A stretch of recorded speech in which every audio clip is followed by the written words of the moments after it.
My name is Joselyn Hathaway. I'm a math teacher for River Road Middle School. Hi, my name is Wanda Hathaway, and I'm a teacher at Churchland Middle School, and I'm a science teacher. I've been a NASA intern. And I've been a teacher intern. So for today, we're talking about opacity. So what is opacity? Opacity is a lack of transparency.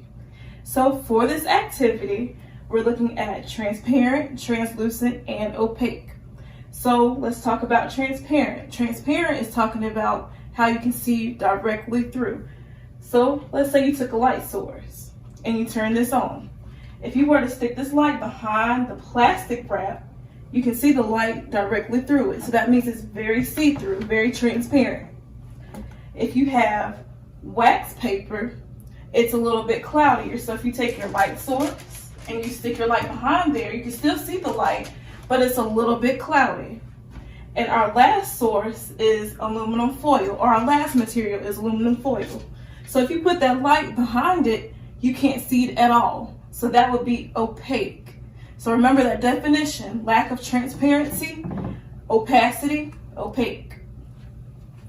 What I want to do is to show you the connection between opacity and clouds. Clouds, we see them all the time outside when we go out and we're playing, of course, being safe. Clouds are there for a good reason. Clouds help us to keep moisture, get us moisture to the earth, and it also helps to protect us from different types of other elements and different types of harmful rays. But to show you the difference between the clouds and then to show you the relationship between opacity, we have three different types of clouds. We have the cirrus clouds, the Altocumulus clouds, and cumulus clouds.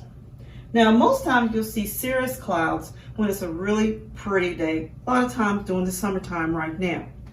But the cirrus clouds tend to be very, very clear. They're the wispy type of clouds.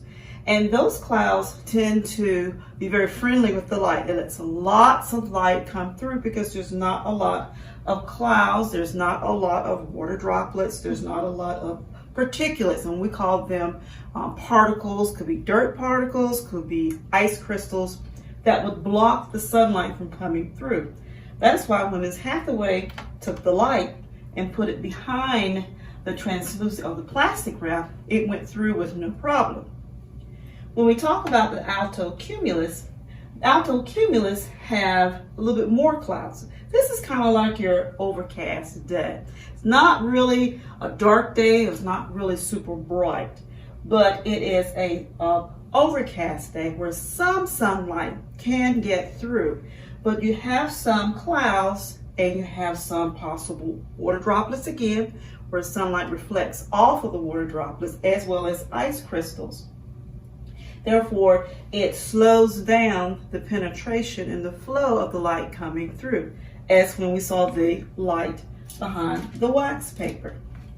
When we talk about cumulus clouds usually are telling us that a storm is approaching of some sort. We might not know exactly what type of storm, but we know one is approaching. Notice the difference between the cumulus cloud and the altocumulus. They're bunched up together, puffy clouds, but they're dark as well. And that darkness is telling us there's lots of debris or particles, those particulates we talked about. They're in the clouds, so therefore sunlight has a really difficult time of getting through. So that was when we took the light, when Ms. Hathaway took the light and put it behind the aluminum foil, and no light could get through at all. So there's a close relationship between cirrus, altocumulus, and cumulus clouds when we talk about opacity, the ability for light to penetrate or to travel through some type of medium. And in our case, these medium would be the different types of clouds.